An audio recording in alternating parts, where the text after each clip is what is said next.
수나라의 고구려 원정은 끝났지만 재정은 파탄나고 전국 각지에서 농민 반란이 일어납니다. 그리고 반란을 잠재울 수 없었던 수나라를 기다린 것은 멸망의 그림자였습니다. 농민 반란이 일어나자 수나라 양제는 황허강 유역을 잃더라도 곡창지대인 양쯔강 유역을 지배하기 위해 대우나 남단에 위치한 강도로 피난해 갑니다. 그 무렵 양제의 이종 사촌이었던 이연은 반란에 가담해 장안을 점령합니다. 그러자 양제의 호위병들 역시 반란을 일으켰고 결국 양제는 목숨을 잃습니다. 양제가 사망했다는 사실이 알려지자 이연은 장안을 수도로 삼아 618년 당나라를 건국합니다. 이연에게는 세 아들이 있었는데 그중 둘째 아들인 이세민이 가장 뛰어났습니다. 당은 이세민의 활약으로 628년 전 중국을 통일합니다. 하지만 그의 활약에도 불구하고 첫째인 이건성이 황태자가 되자 이세민은 현무문의 변을 일으켜 황태자를 암살합니다. 그러자 이연은 이세민에게 제위를 물려주었고 이세민은 당나라의 제2대 황제 태종이 됩니다. 태종은 이때 연호를 정관이라고 했기 때문에 태종이 나라를 다스린 23년간을 정관의 치라 부릅니다. 태종은 적극적인 대외 팽창에 나서 동돌궐과 서북지방의 북방민족을 복속시켰고 수의 율령 체제를 정비하고 계승합니다. 고종 때에는 서돌궐, 백제, 고구려 등을 멸망시키고 영토를 더욱 확장합니다. 당은 이들 전복지에 통치기관인 도후부를 설치한 후 어느 정도 자치를 인정함으로써 대제국을 유지해 나가는데 이러한 번영은 현종 때까지 이어집니다. 당은 율령 체제로 국가를 운영합니다. 중앙에서는 삼성 육부 중심의 관제가 황제의 명령을 비롯한 각종 정책을 처리하였고 지방의 주, 현에는 관리가 파견됩니다. 또한 균전제, 조용조, 부병제를 통해 자영농을 육성하고 재정과 군사력을 튼튼히 하는데 이러한 체제는 동아시아 각국에 영향을 끼쳤습니다. 당은 귀족 중심의 사회였습니다. 귀족은 과거와 음서를 통해 관직을 독점하고 특권을 누렸는데 과거제의 최종 선발 과정에서는 문벌이 중시되었습니다. 한편 당대에는 화북 지방에서도 2년 산모작이 가능해져 농업 생산량이 크게 증가합니다. 상업 역시 발달해 일종의 약소거음인 비전이 사용되었고 상인조합인 행이 나타납니다. 아라비아, 페르시아 등지의 지역 상인들은 비단길, 바닷길을 통해 당과 교역하였습니다. 당시 외국 무역선을 시박이라 불렀는데 정부는 무역을 관리하기 위해 이것의 이름을 본딴 시박사를 설치합니다. 수도 장안을 비롯한 대도시에는 각국에서 온 상인, 유학생, 예능인이 모여들었고 서역 풍습도 유행하였습니다. 사회 경제적 발전은 문화에도 반영됩니다. 귀족의 취향에 맞게 시가 유행하였는데 이백과 두보 등의 시인이 유명했습니다. 또한 과거제에 힘입어 유학도 발달합니다. 훈고학을 집대성한 공영달의 경전주석인 오경정이는 과거 시험에 수험서로 쓰였으나 사상의 획일화를 초래한다는 단점이 있었습니다. 당은 남북조일에 발전한 호한융합의 문화를 집대성하고 서역의 문화를 수용해 개방적이고 국제적인 문화를 발전시킵니다. 이 시기에는 불교와 도교가 더욱 발전했을 뿐만 아니라 조로아스터교, 마니교, 경교, 이슬람교 등 다양한 외래 종교도 유행하였으며 현장, 의정과 같은 승려는 인도를 순례하고 불교 경전을 들여오기도 합니다. 당은 주변 나라들과 정치 군사 면에서 긴밀한 유대 관계를 맺었습니다. 6도후부를 설치해 몽골, 서역, 베트남 등을 지배하였고 신라, 발해, 일본 등은 당과의 교류를 통해 그들의 제도와 문화를 받아들였습니다. 이 과정에서 유교와 불교, 율령과 한자 등의 공통 문화 요소가 동아시아 각국에 정착됩니다. 한나라 이후 국가의 통치 원리로 자리 잡은 유교는 주변 여러 나라에 전파되어 동아시아 지역의 정치 이념이자 사회 규범으로 자리 잡습니다. 유교는 정치적으로 황제와 국왕의 권한을 뒷받침하였으며 사회적으로 사회 질서의 형성과 유지에 기여합니다. 불교는 위진남북조 시대 이후 경전의 번역이 활발해지며 점차 중국화가 이루어집니다. 중국화된 불교는 다시 주변국에 전파되어 동아시아 지역의 종교적 기반이 됩니다. 각국에서는 이에 영향을 받아 사찰과 탑뿐만 아니라 불상과 석굴 사원의 건축이 활발해집니다. 당대에 확립된 율령체제는 주변국에 전파되었고 일찍부터 주변 여러 나라에 전해져 사용되었던 한자는 동아시아 지역의 공용 문자로 사용되기 시작합니다. 대외적으로 7세기에는 돌궐과 토번, 8세기에는 위구르가 당을 위협합니다. 이들과의 대립으로 당의 통치 체제가 서서히 흐트러져 가는데 장원이 늘어나 균전제가 무너져 갔고 모병제가 도입됩니다. 돌궐 출신인 안록산과 사사명은 출세를 위해 당나라군에 들어갑니다. 이들은 당시 황제였던 현종과 양귀비의 총애를 받아 현재 베이징 근처에 기반을 둔 세 곳의 절도사들을 결합해 20만 대군을 지휘하는 군벌로 성장합니다. 지방을 다스리던 절도사는 현지에서 자신의 병사를 모집하는 일이 허용되었습니다. 병사들은 토지를 받는 조건으로 군역을 수행하는 이들이 아닌 모병제를 통해 봉급을 받는 조건으로 모인 병력이었습니다. 이로 인해 절도사와 몰락 농민, 이민족으로 이루어진 병사 사이에 주종관계가 형성되었고 강력한 세력을 갖게 된 절도사는 독립왕국을 다스리는 것과 마찬가지인 권력을 갖게 됩니다. 이렇게 성장한 안록산과 사사명은 15만 명의 병력을 동원해 난을 일으키는데 이를 안사의 난이라 부릅니다. 이들은 장안성을 점령하고 황제가 되지만 다시 당나라와 위구르의 연합군에게 장안을 빼앗기고 맙니다. 그리고 각자의 아들들에게 피살당하며 나는 실패로 끝이 납니다. 유튜브 프리미엄. 하지만 안사의 난은 당나라 스스로의 힘이 아닌 위구르의 도움과 반란군 내부의 분열로 진압되었기 때문에 정부의 힘은 급격히 약화되었고 지방의 절도사들은 독자적인 지배력을 강화하기 시작합니다. 농민들에게 토지를 균등하게 나누어주는 균전제는 소수의 사람들이 넓은 토지를 차지하는 것을 막는 기능을 하고 있었는데 안사의 난 이후 장원제가 확산되며 빈부격차가 벌어지기 시작합니다. 이에 따라 개인이 확장시킨 토지의 소유를 인정하기 시작했고 토지의 크기에 따라 여름과 가을에 2번 세금을 걷는 양세법이 시행됩니다. 절도사의 힘이 강력해지자 당나라는 이를 견제하기 위해 중앙정부군을 증강시키는데 그 과정에서 많은 세금을 걷게 됩니다. 이로 인해 소금의 가격이 30배까지 치솟자 소금 밀매업자들이 나타나기 시작하는데 그중 하나였던 황소는 875년 난을 일으킵니다. 당나라 정부는 절도사들에게 진압 명령을 내리지만 이에 응하지 않았고 황소는 장안을 점령하고 황제로 등극합니다. 하지만 부하였던 주전충이 황소를 배신해 당나라에 투항하여 난은 진압됩니다. 하지만 당은 더 이상 나라를 이끌 힘이 부족했습니다. 당나라의 통치는 이후 30년간 유지되었지만 결국 황소의 죽음 이후 세력을 불린 주전충에게 멸망하고 맙니다. 그리고 중국은 다시 혼란의 소용돌이인 5대 10국 시대를 맞이하게 됩니다. 당나라가 멸망 후 중원은 절도사들이 잇따라 나라를 세우며 다시 분열됩니다. 이 시기를 가리켜 5대 10국 시대라 부릅니다. 이러한 혼란 속에 절도사 중 한 명이었던 조광윤이 960년 송나라를 건국하고 2대 태종 때 이르러 중원을 다시 통일합니다. 송나라 책으로 보면은 당의 건국, 수나라 말기의 혼란, 당시 이연, 그러니까 처음 세운 사람을 여기서는 고조라 그러고 우리나라는 태조라 그러는데 여기는 고조라 그런다. 그래서 한나라 세운 사람 유방도 한고조 이렇게 말을 해. 그래서 뭐 이 사람 이름을 외울 필요는 없다. 여기 장안이라는 곳에 이렇게 도읍을 정했다는 거. 자, 이것보다도 이런 것들이 다 중요하지. 그 다음에 당의 고조의 이연의 둘째 아들이 태종이 왕이 되고 그 다음 황제가 되지. 여기는 황제가 되고 당태종 이렇게 부르는 거야. 당태종이 또 우리나라 고구려하고 또 연관이 있는 게 뭐냐면은 당태종이 이제 고구려를 또 침략을 해. 그래서 그때 연개소문하고 이렇게 당나라하고 연개소문하고 이렇게 전쟁을 치르게 되는 거야. 수나라하고 쳐들어왔을 때는 을지문덕하고 수나라가 쳐들어왔을 때는 을지문덕, 그 다음에 당나라가 쳐들어왔을 때는 연개소문, 안시성 싸움. 그게 유명한 거야. 자, 율령체제 완성. 율령이란 것은 제도야. 그 나라의 제도. 그 제도를 완성시켰다. 당나라 태종이. 그래서 이 사람이 굉장히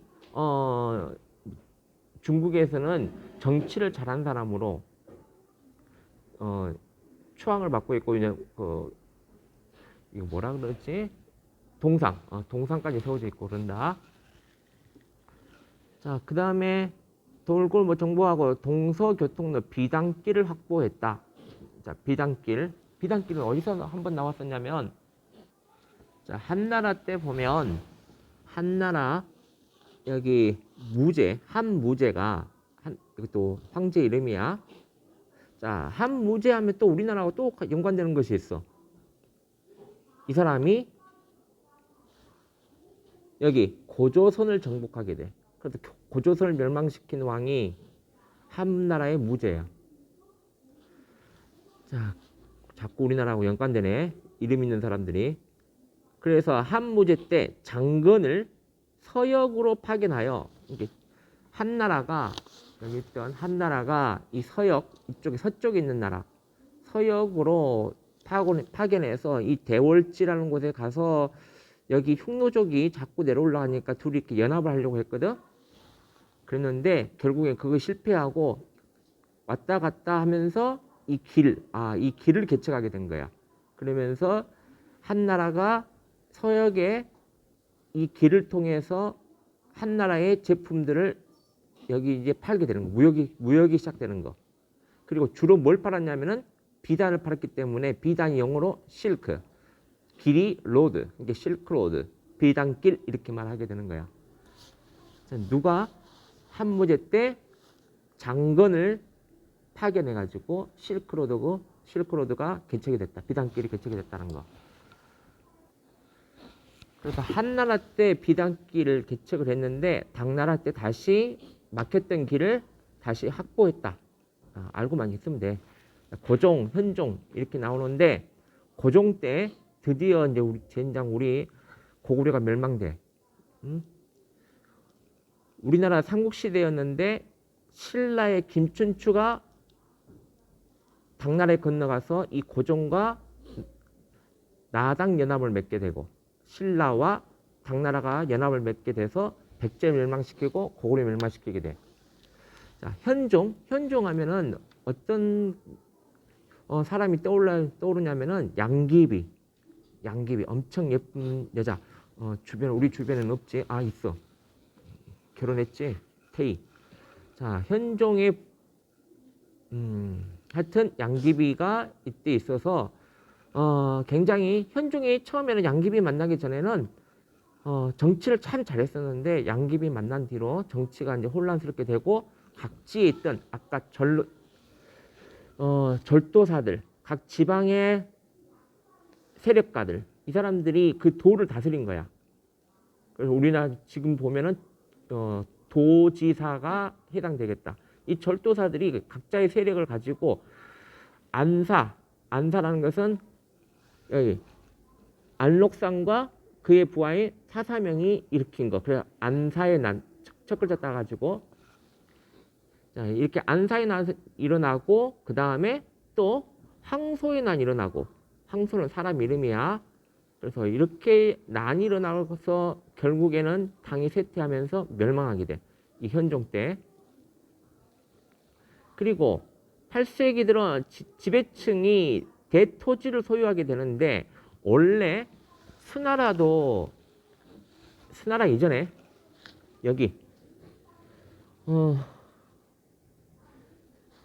여기 북조가 위신남북조 시대 때 균전제를 실시를 하게 돼. 자, 북이 효문제가 북쪽을 통일하면서 새로운 땅들이 생기게 되고 세금을 걷기 위해서 토지를 남자들한테 균등하게 나눠줘. 그래서 균전제 여기 밭전자 써가지고 균전제를 실시를 했고 자 그것이 계속 당나라 때까지 이렇게 계속 내려와. 그러니까 한 사람이 세력 있는 사람이 토지를 많이 갖고 있지 않았는데 자 균전제가 실시됐는데 다시 장원제로 이렇게 바뀌게 돼. 장원제라는 것은 권력 있는 사람이 커다란 토지를 소유하고 있고 거기서 이제 농민들이 여기서 이렇게 이 세력 있는 사람한테 절도사, 특히 이제 절도사라든지 그런 사람들한테 땅을 임시로 임대 받아가지고 거기서 농사 짓고 세금 바치고 이게 자기 땅이 없어지는 거야.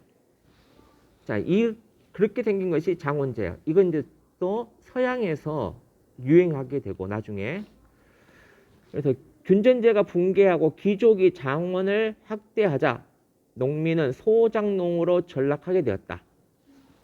이런 난이 일어나고 나서 이후에 이렇게 혼란스럽게 된 거야. 자, 그 다음에 삼성육부제. 이건 엄청나게 중요한 거니까 당의 통치체제가 수나라의 통치체제를 좀 빌려온 것들이 좀 있거든. 그래서 수나라에서 과거제 실시하고 삼성육부제를 이렇게 도입을 했는데 그것이 당나라 때 이제 완성이 돼.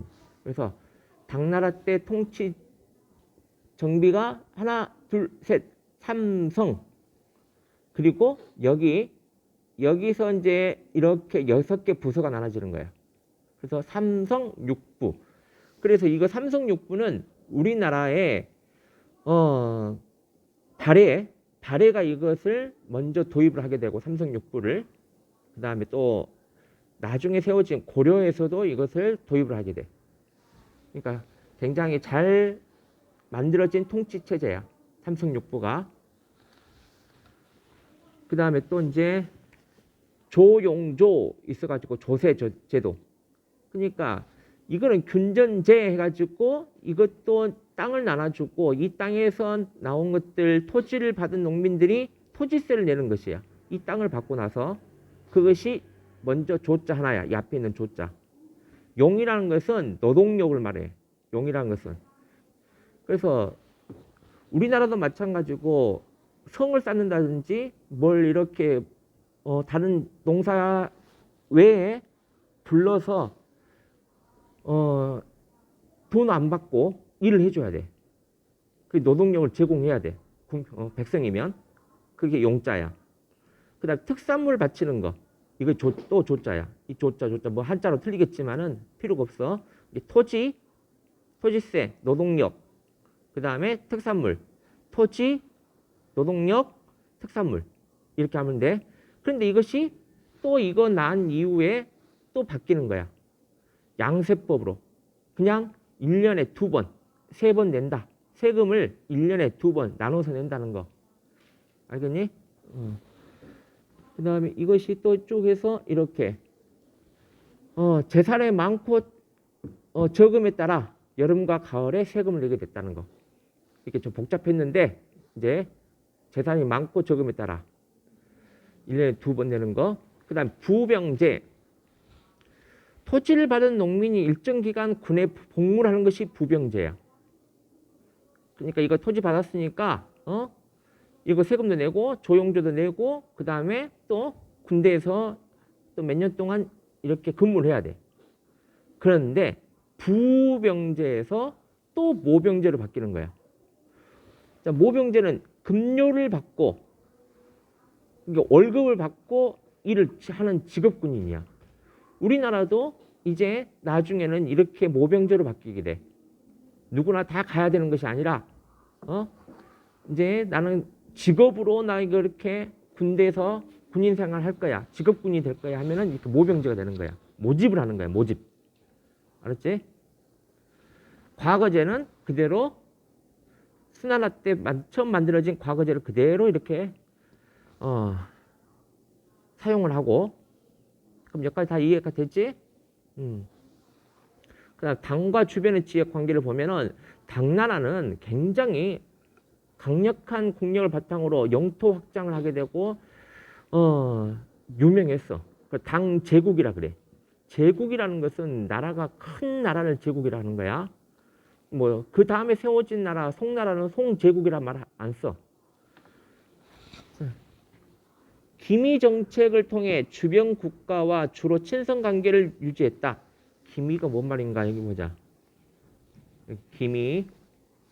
주변 민족을 직접 통치하지 않고 자치를 인정하되 그러니까 자기가 그 주변에 있는 나라를 정복해 가지고 직접 통치하지 않고 스스로 너희들 통치해.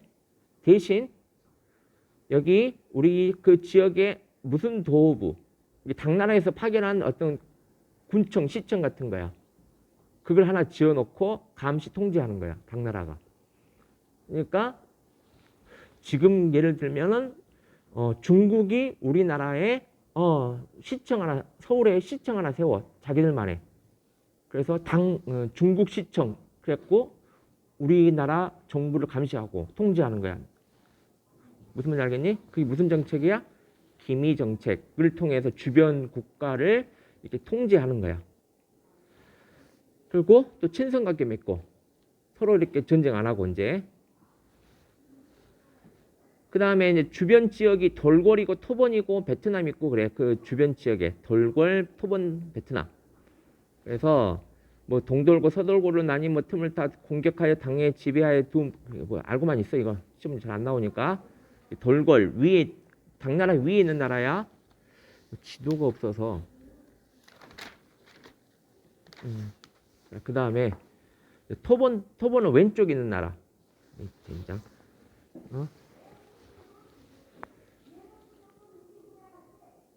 코딱지만 지금 그릴게.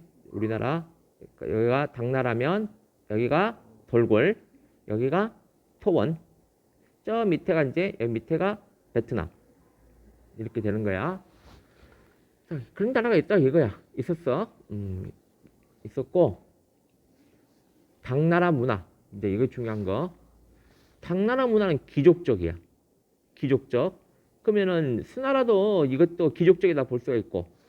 알겠지? 수나라 이전 보면은 또 여기 불교 문화는 뭐 윙강하고 롱먼이 있었지. 롱먼. 그 다음에 여기 또 뭐 청담사상이 있었고, 그 다음에 시 쓰는 사람이 누구였지? 여기 도연명. 그 다음에 고개지 왕이지. 고개지 왕이지. 도연명. 이렇게 외워야 돼. 여기는 지금 어디야? 위진남북조 시대. 자, 그런데 당나라에 또 이제 귀족적 성격이었었고 202보. 두 글자야, 두 글자. 예? 왕유. 여기 세 글자 한 명 있네. 구양순. 이런 사람들은 당나라 사람들. 두 글자, 이 구양순. 이 사람 하나만 더 들어가고. 서해는 아까 누구였어? 여기 서해. 여기 아니, 도연이 아니고. 여기 어디? 왕이지. 자, 그래서 위진남북조 시대 사람들하고 당나라 사람들하고 섞어놓고 문제 자주 나와. 그 다음에 국제적 성격. 자, 왜 국제적 성격을 띌 수밖에 없었냐면은 주변 나라들하고 이렇게 친선 관계를 맺게 되고 서역까지 이렇게 왔다 갔다 하면서 많은 다른 국가들이 당나라에 이렇게 들어왔어. 당나라 문화가 막 섞인 거야. 그래서 국제적 성격을 띠어. 비단길을 통한 서역과의 문화 교류가 활발했고, 자, 다른 나라의 종교, 이제 서역의 종교도 들어와. 나중에 배울 거야. 서역의 종교, 조로아스터교. 조로아스터교가 나중에 이제 크리스토교 이런 형식으로도 나눠지기도 해.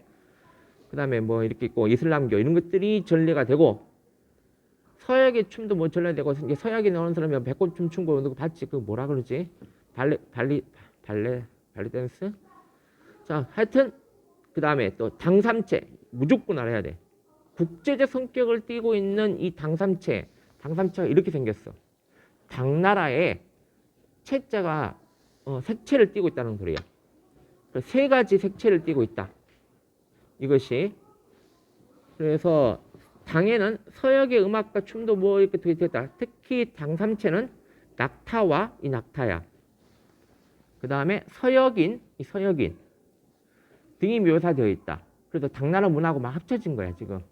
여러 가지 색채가 합쳐진 거, 당삼체, 이런 도자기들이 유행을 하였다는 거, 당나라 때.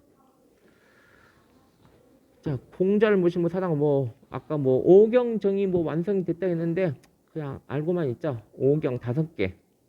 5개 경해갖고, 문제 나온 거 별로 못 봤거든. 종교 발달, 현장법사. 현장법사가 누구냐면은 우리가 많이 안 들어봤니? 서유기에서 손오공하고 같이 다니는 스님이 현장법사야. 이런 승려들이 불교 경전을 번역하고 뭐 삽을 했다. 이 사람을 이제 놓고 우리가 서유기를 썼다는 거야. 당나라 시대에 서유기가 당나라 시대를 배경으로 한 거야. 자, 도교는 여기서 도사 이렇게 생각하면 돼. 우리가 신선사상이 신선사상 잘 모르지. 뭐 청담사상이 있었는데 청담사상 이것은 이때가 굉장히 혼란스러웠기 때문에 중립7년이라는 사람이 대나무 숲에서 7명의 현인이 이렇게 자유롭게 이야기를 나눴다는 거. 그게 청담사상이고, 도교는 여러 가지 이게 신선사상이에요. 신선. 그 사상이 이거 종교처럼 믿는 거. 이 도교가 우리나라 삼국시대에 다 전파가 돼. 당나라의 도교가.